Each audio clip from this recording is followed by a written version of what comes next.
I'm Miwa Messer. I'm the producer and host of Poured Over, and Kayla Min Andrews is here actually to talk about her mom's novel. And you might be wondering, wait a minute, what? Well, The Fetishist is not only a very special book, it's also got, well, not your average publication story. So why don't we just start there, yeah? Don't you think, Kayla? Absolutely. My mom started working on The Fetishist shortly after her debut novel was published. So Secondhand World, her debut novel, came out in 2006. And shortly after that, she started working on The Fetishist. And she was working on The Fetishist until 2014, which is when she received her cancer diagnosis. And she claims it happened in the oncologist's office, which I believe. She was a very decisive person. So basically she found out her time was limited. She found out, much more limited than she had thought it was going to be, terminal cancer diagnosis, and just decided, you know what? The artifice of fiction doesn't work for me anymore. I want to write nonfiction essays. I want to figure out where I've been and who I am, and I want to totally change my focus in writing. And also, I think she wanted to, create new work rather than polish up and promote something she had already created. So knowing her time was limited, she completely stopped working on that novel, even though at that point she had a complete draft and she was kind of just polishing. She was a bit of a perfectionist, and I think she wasn't ready to share the draft yet, but I was aware that the draft existed. And then when she was like, I'm done with fiction, not working on that novel anymore, and she literally did not work on it another moment after that, it was a surprise, but it felt like the supportive thing to do was to encourage her and to be excited about the personal essays that she was writing. And so I never said like, well, what about The Fetishist? And let me see the draft. And why don't you, I just kind of followed her lead. So I was aware that it existed, and she had sent me pieces and chapters while she was working on it. But starting in 2014, it was a whole different project for her writing wise. And plus she was dealing with the cancer. And so it just kind of, life happened quickly until she died in 2019. And that's the point at which I ended up with her laptop. I inherited her laptop Okay. after she died. And so I kind of knew it was on there, but I didn't open it up right away. But I eventually did because we did an event with McDowell. So my uncle, Colin Min, set up a fellowship with McDowell because mom loved doing residencies at McDowell, and she did many of them over the years and got a lot of her writing done. She would say she made the most progress when she was at artist residencies, where you get a cabin in the woods and you get to just write all day with no interruptions, and then in the evenings you get to share your work in progress with other writers. So that was very important to her creative Mm-hmm. process. So my uncle had this great idea to establish a fellowship in her name with McDowell, which was her favorite artist residency. And then we had an event to celebrate the first year of that fellowship. And my uncle was like, you should read something of your mom's at that event. We ended up having to do it on Zoom because of the pandemic. I was trying to decide something to read for that event. And I think my stepdad was like, there was this chapter from her novel that I remember was really funny. And I was like, oh, yeah. And so then I had to go through her laptop, find it. Everybody, once you read the book, you'll know which chapter it was. I have a pretty good idea.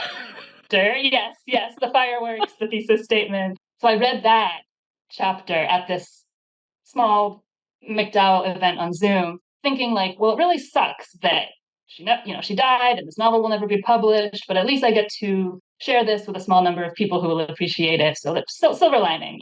And then after I read it, so many people in the audience were like, oh my God, I felt so seen by that, like Asian American women in the audience. And everybody was just like, I want to read the whole novel. When can I read the whole novel? And so it kind of got me and my family thinking. We weren't sure if it was going to work out, but ended up deciding to try and reaching out to some of mom's friends, and Kathy Park Hong, who was at that McDowell event, Mm-hmm. offered to pass the manuscript on to her agent, and that's how that happened. But you still had to do a little assembly work. It sounds like the files that you had to go through weren't necessarily in the order you might have thought, right? Like there was a little bit of sleuthing that you had to do. I mean, the sentences were there clearly, the story was there clearly, just maybe not in the order that we're reading them in, right? There was some sleuthing to find the most recent draft. Her files were very messy, which is characteristic of her. Yeah, so there were a lot of files with different names and it ended up being easy because I just looked for the one that had been opened most recently. Right. It took me a while to figure that out because I'm not very tech savvy. Yeah, and then it was just like, oh, right, it's the one that was opened in March 2014, which was right before she got her diagnosis. And I was like, she literally never opens the file again after she got her cancer diagnosis. I knew she wasn't really working on it after, but I didn't realize she just literally never touched it again. Yeah, and it was a complete story front to end. There was one scene where there was a comment in the Word document. Like she left a comment to herself being like, oh, I'll finish this scene later. So there was one scene where it was literally like one scene was not finished. And then when I ended up working with Sally Kim, so Sally Kim at Putnam was like perfect person to take on this project. And then, so when she read the manuscript as is, she had some ideas and she and I talked, and I also had a couple ideas. And so then we ended up making a plan for some light edits, which I got to do myself, kind of taking something that was already great and making it shine even more. It was more adding than a little bit of subtracting, a little bit of rearranging, but a lot of adding actually to sort of draw out certain arcs. And I had an idea for a scene at the end, and Sally had some great ideas of things that would just, yeah, tease out certain parts and make them shine more brightly. So that was the editing process. So, what's it like though, living in your mom's head? It's a different way of being with your mom. I mean, we're talking about your parent. Like, this is not just a, hey, let's make a shopping list and we'll figure out how to, make dinner for 25 people. This is, okay, I am in the back of your brain. You are not here to give me feedback.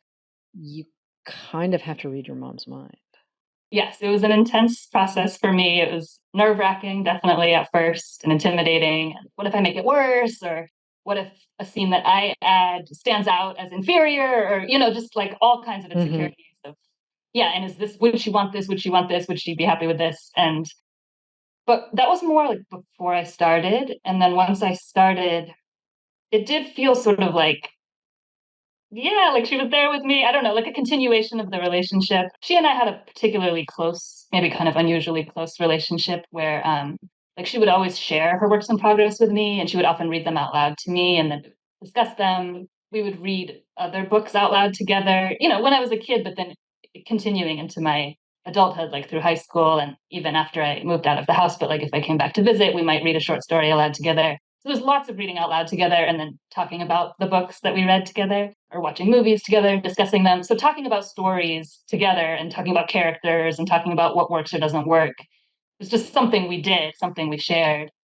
So it felt like I was tapping into that energy when I was doing the edits, and I was kind of imagining, like I'd write a paragraph and then I'd imagine her and I like reading it, or I'd imagine her reading it to me, or I'd imagine a conversation, or like, oh, that adjective seems a little lackluster, and then I would change it. And like, obviously, it was just me in the room, but it felt a little bit like her and I in the room.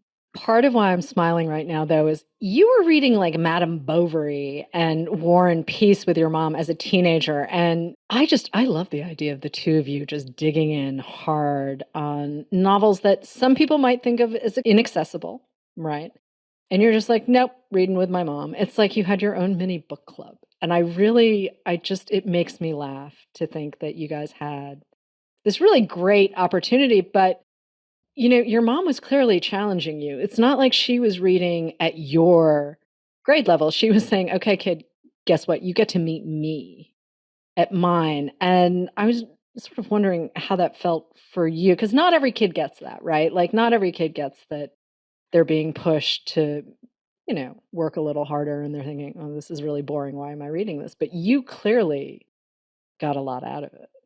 Oh, I loved it. Yeah, I think part of it was where I grew up. So I grew up in a very small town in central New Hampshire, pretty isolated and just not a ton going on. And, I mean, it was good in other ways, but, just not a ton of like cultural or artistic events happening in this small town in central New Hampshire. And she would say like that she was worried that I wasn't being challenged at school. And I think that's accurate. A lot of the time I was kind of bored at school or not being pushed or not being challenged. And so it was always exciting to read these books out loud with her and to discuss them. And it was a source of, yeah, intellectual and artistic and just an exciting way to think about the world. And it was challenging in a way that often school wasn't.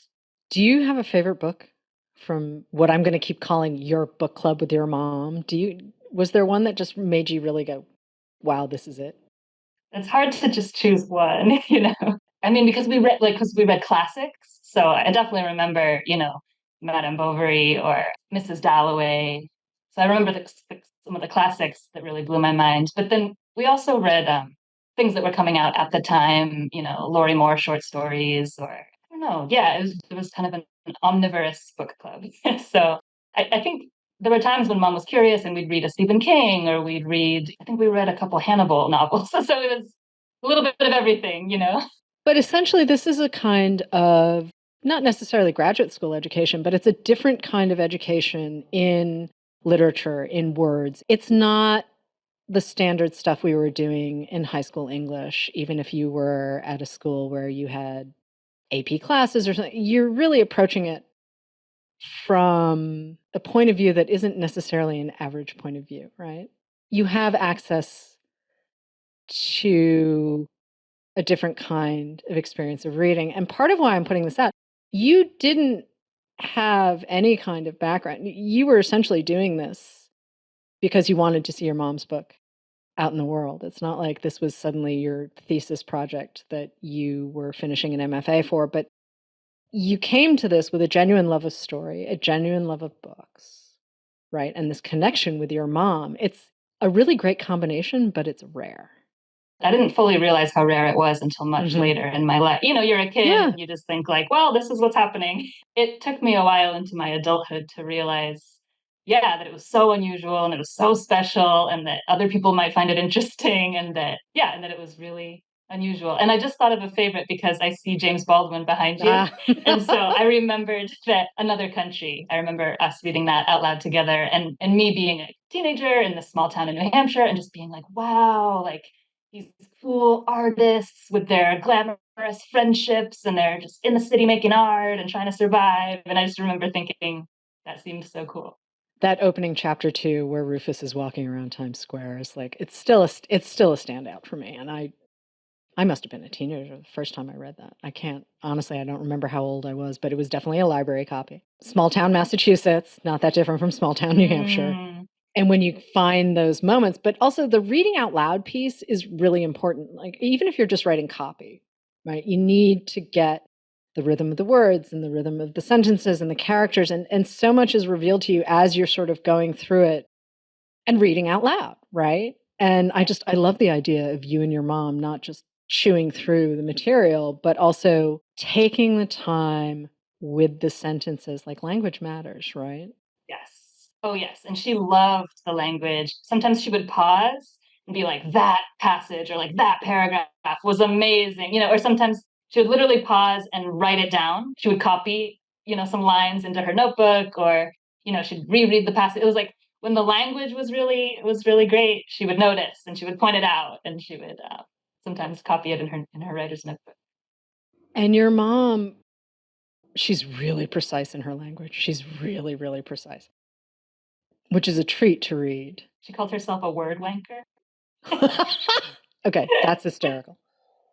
That's really funny, but it shows. And obviously, we're spoiler free in this conversation because there's a lot that happens in The Fetishist. I think there are also going to be people who come to the book with assumptions based on the copy and based on the reviews that they might see. And what I'm hoping is that they see the cover because I love the jacket on this book. I love the jacket on this book so much. Yes. And that they say, huh, it's also very short. It is a fast read. The characters are fantastic. We're cutting back and forth between present day Baltimore, present day San Diego, and there's some stuff that happens in Florence. This is the thing I was not expecting. There's a very nice ending to this book because I wasn't entirely sure. It's a little bit of a satire. It's a little bit of a thumbing the nose at conventions and some other things, but it has a really nice ending. And we don't always get that in a book that's trying to make a point, right? Like your mom was doing a lot on many different levels with The Fetishist, all of which I appreciate. But I really liked her characters. Even the one that we're supposed to be sort of, you know, raising an eyebrow at. They're all kind of charming in their own way. They're all kind of complicated in their own way. There is, a little bit of darkness and a little bit of light. The Yeah. basement is very funny. I'm sorry. The mom was shopping a lot. And I'm wondering how much of this, as you're reading, because yes, your mom had been sending you pieces over time, but sending them out of order or sending them as she thought it was okay for someone who was not her to see them. Right? You've already said your mom Yes. was a Yeah. perfectionist. Like there is Yes. no way she was sending you rough drafts of anything. No, never. How is it for you though, sitting down with what became, let's call it your first draft, right? Like it's your mother's final, but it's your first draft, right? You're coming to it, Yeah. Sally's coming to it. What's that like? It was amazing. Yeah, I remember being like, wait a minute. I've never read it all in order. Yeah, I felt like I knew, a lot, but then I was like, wait, reading it all through that first time. I think I read it in two sittings. I just kind of gulped it down and I was like, wow. Yeah, because I was aware there were these different characters, but I didn't know exactly the way it bounced from this one to that one, that how it was all kind of woven together. And I didn't know how it ended. So yeah, that was amazing to discover. The chapters are really short. It's very tautly written, and that's actually hard to do. I mean, listen, there's some writers who their natural sort of rhythm gets them to 500 pages no matter what. There literally are just some people who write better longer. Your mom wrote a literary page turner, which honestly, when Sally sent it to me, whenever this was ages ago, she sent it to me, and I was like, okay, I have no idea what I'm getting into. I had not heard of your mom. I somehow had missed her first novel.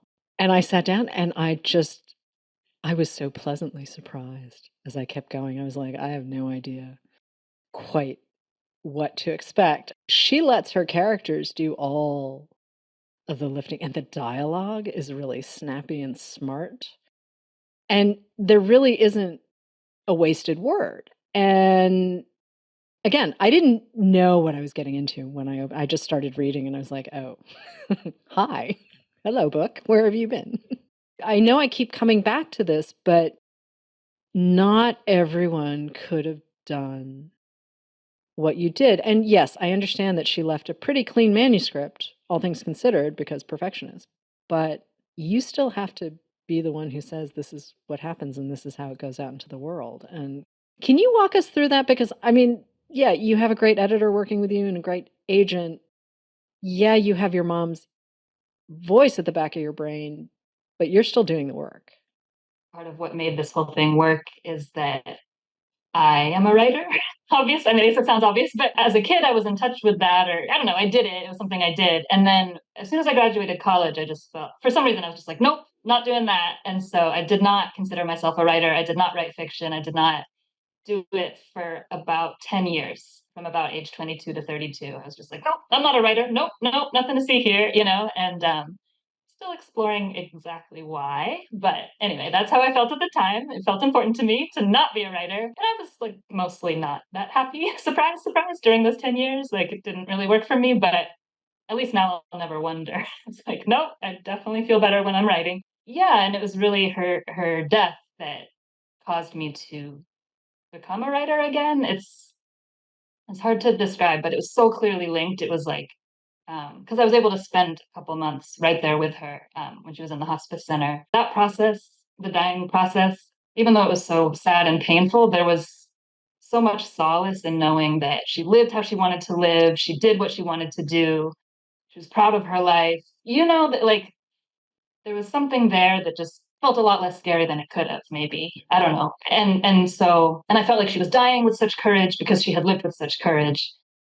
And then it naturally kind of made me feel like, and I'm not living with courage. Yeah. And if I were to die now, I wouldn't be proud of how I've lived. What am I doing? I've spent 10 years just dicking around being unhappy. Like, you're going to change that, Kayla?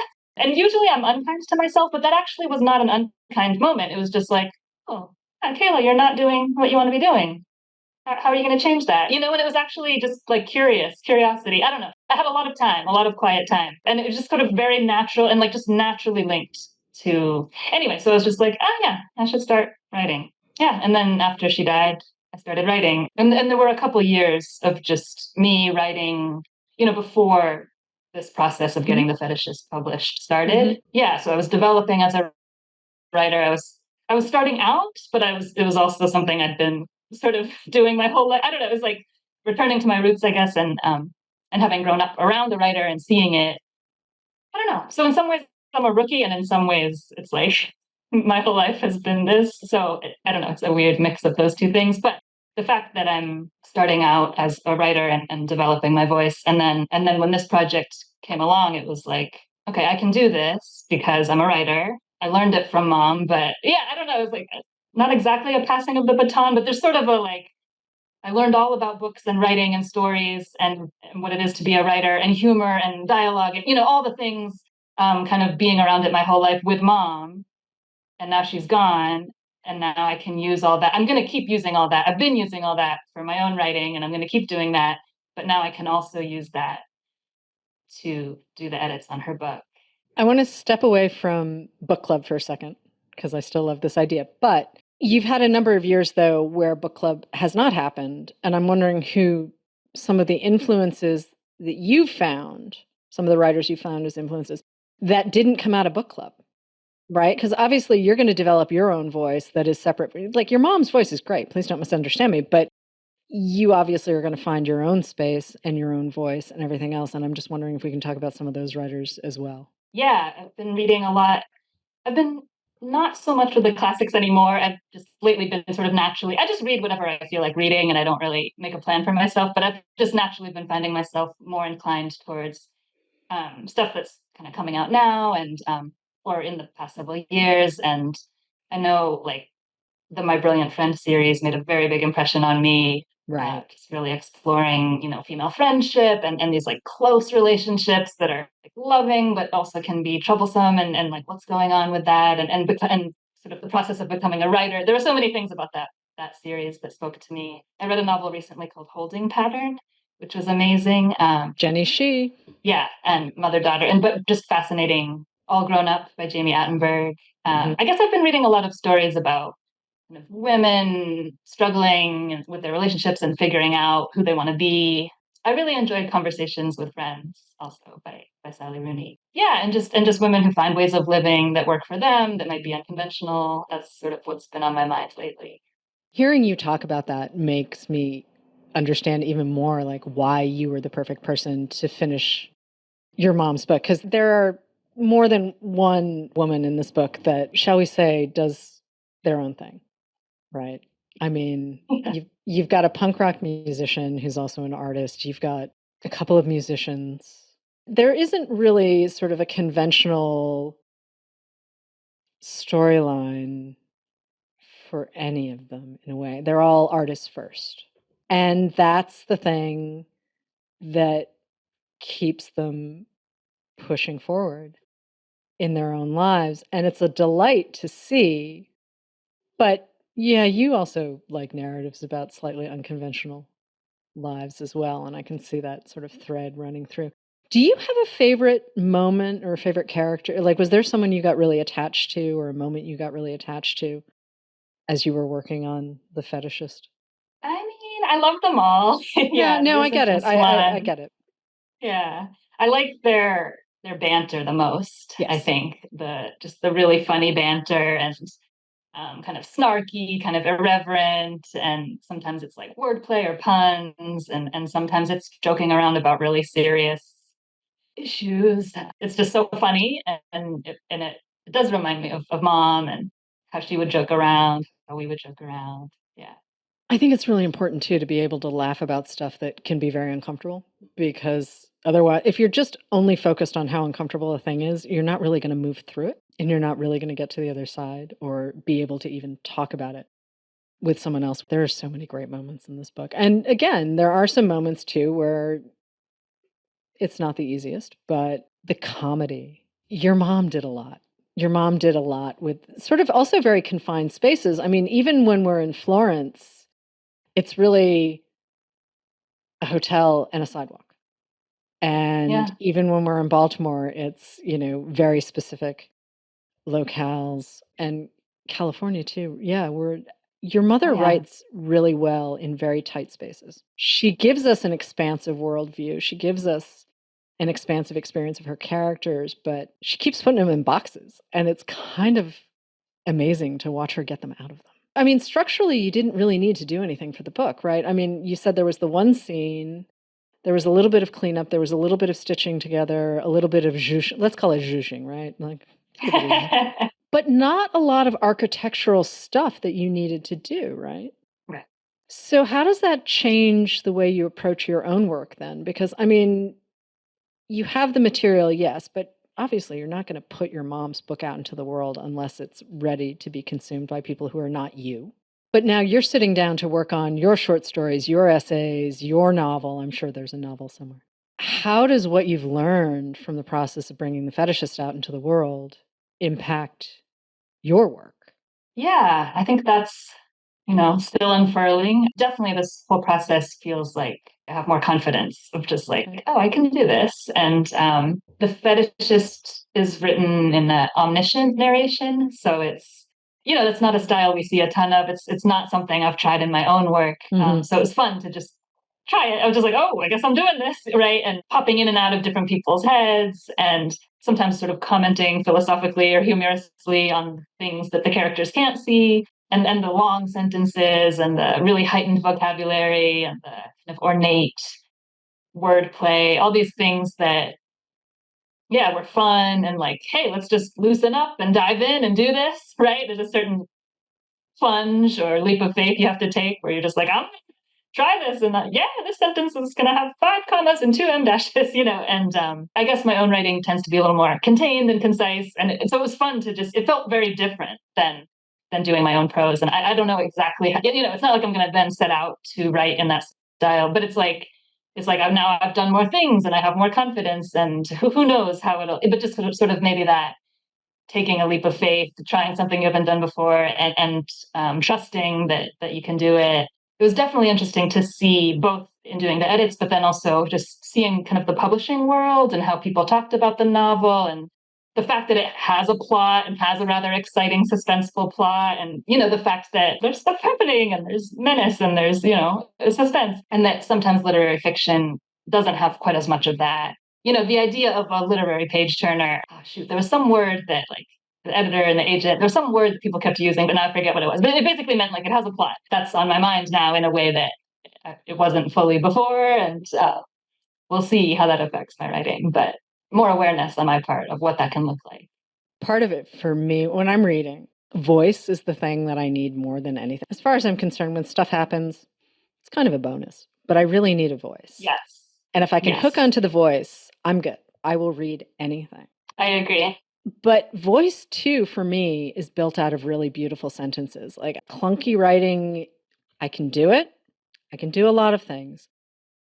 But the sheer joy that I get out of beautiful sentences, I can't separate great writing from voice. I think the two are sort of hand in hand, right? And again, like I was so pleasantly surprised, your mom's sense of pacing, the narrative thrust in her pacing, I was just like, wow, I mean, clearly you guys had a lot to work with. And I'm not saying that things didn't happen once you and Sally and PJ got your hands on it, but it's wild how much happens. And I didn't even, usually I'm pretty good at looking at page counts, but I flew through this book so much that I don't even remember what you guys came. Oh, hi, 265 pages. A lot happens. But a lot happens intellectually and in terms of your character's interiority, too. How much for you as a reader, though? I mean, yeah, you just said you're looking for voice, too. But now you're saying, oh, I may need plot more than I thought I needed it. Yes, exactly what it is. I'm just like, oh, right, things should happen. Right? Okay. Which, I mean, I knew that already, but I am someone, I think, like you, if I read a beautifully written thing with a really compelling voice and Right? not that much happens, I'm fine. Like, I'm aware that's not maybe the biggest seller or the most marketable, but like, I'm fine with that. But now I'm like, well, but maybe you could just try a little harder to have some stuff happen. I'm thinking of that internet meme, why not both, right? Why not both? And Yes. part of me is sort of sad to see that your mom, this is it. We have the 2 books. curious to see what you do. Really curious to see like when you find your format, because who knows, you might be a story writer, you might be a novelist. We don't know. Like you actually don't know. You're figuring it out. Yeah, totally. All right. So here you are saying, as a writer, as a creator, you now understand you need to pull a little more plot into what you're working on. But let's go back to the Fetishist for a second. We're going to stay spoiler free. I know we've been dropping all of these sort of hints about how much fun this book is. And there is stuff that really I'm staying away from because I don't want to be the one to like drop the spoiler. That's pretty much why I'm dancing around so much of what's happening. But did you have any moments where you were really, really surprised about maybe interactions between characters or a set piece maybe that your mom threw in and you're like, wow, I was not expecting that. Like both as a creator, but as a reader, not necessarily as your mom's kid. Right? You see the distinction I'm making between all of those? Like, or was there something that just like delighted you beyond belief where you were like, I can't believe that just happened? And yeah, we're going to dance around the specifics, but you understand what I'm asking, right? Yeah, I think it's okay to say that the very ending of the book, the final chapter, I was completely surprised. I had Okay. read it, but I didn't know it was the ending. Oh. I was perplexed. And part of me thought, no, no, that should not be the last chapter. And part of me thought, that's weird. And part of me thought, like, who does that? And like I had all these reactions to that specifically that Uh-huh. just as a reader, and part of me felt like, is this a mistake or something? I don't know, just like so unexpected and so unusual. And I remember talking with Sally about it and her being like, yeah, but that's the beauty of it. It really makes you think. So I came around, but part of me was like, how I feel about it. It was very, yeah, just as a reader, not as her daughter. Yep. No, I totally get it. And I will say, I laughed out loud when I realized what was happening. And it took me a minute. I was like, okay, I'm going to follow you down this rabbit hole. And yes, we are specifically talking about the last chapter. And I just started to laugh. I was like, this is slightly audacious in the best possible way. But that's like, I absolutely understand where your mom was coming from. I absolutely understand where Sally was coming from, where you were coming from. Like, it works. It is not the expected thing. I think about Kyoko as a character, right? Our punk rock girl. I think about Alma, our other punk rock girl. Oh, I will totally admit though, I did think Cello Kitty. Cello Kitty made me laugh. It made me laugh so hard. I was just like, no, that should be the name of the band. And it wasn't, but okay. A rock band of classical cellists. Yeah. I thought it was great. Anyway, that's kind of there, but there are going to be people listening who are like, what are you talking about? And this is my way of saying, please just go read the book. Please, please, please just go read The Fetishist. That reminds me of I don't know if I knew this before, but I remember feeling kind of surprised and chuckling that the name of Kyoko's band is the Yukio Mishimas. Yeah, That's that what was she good. named her band. That was And I was like, inspired. what? And then I was like, oh, yeah. I think I have to Google it. And then I was like, yeah, I get it. It Like, so it's works. saying so much about her character and her values. And like, it's funny, but it's also, yeah, just something so charming about that. I mean, this is both of us just saying a lot happens. A lot happens. These characters, they get to evolve, they get to change, they get to make peace with their pasts and their decisions and the things that they do and how they see the world. And it's a pretty significant shift for everyone. Even we get some minor characters. Alma has a neighbor who I'm quite fond of. Yes, I love their banter the most. Yeah, they're great. They're really great, but it's a genuine friendship. And he has a couple of moments where towards the end, it's just, you know what, it's just charming. It's just really charming. And I really don't want to spoil it. I think this book is going to surprise a lot of people. I really can't wait for that to happen. But hey, what's next for you? I mean, obviously you're working on something, but do you know what it is? I think it's a novel. I think Okay. it's my first attempt. Okay. My first attempt to write a novel. So I think I know more than most that sometimes your first attempt at a novel does not turn into your published debut. I'm very aware of that. So yeah, but I'm trying, trying it out, and yeah, we'll see what happens. Hey, so before I let you go though, the jacket, right? Like I know we've been speaking about this book coming from it sideways and upside down and all around because honestly, Lots happens. We don't want to tell you what's going. We do not want to spoil this novel for you.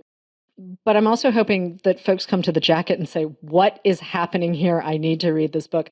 So can we talk about the jacket for a second? Because that is one ugly fish. That is a really ugly, that is the nicest way I can describe the ugly fish, but it works. It totally works. The fish is ugly. The fish has a mouth that is open. The fish has bugged out eyes. Something about it reminds me of like Medusa's head. Isn't there a painting where someone's holding up Medusa's head and Medusa's head has this expression of like, ah?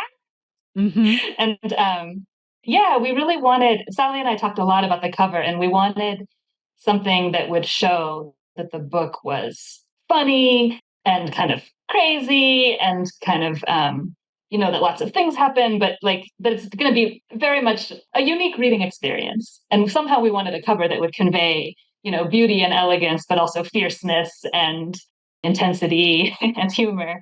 And I think it's perfect. Yeah. So there's a giant blowfish with a very particular expression. Something about the mouth is almost, to me, it's suggestive of almost like some sort of bodily orifice. And overall, the blowfish is such a potent symbol. If you think so, as I understand it, it's a delicacy in Asia.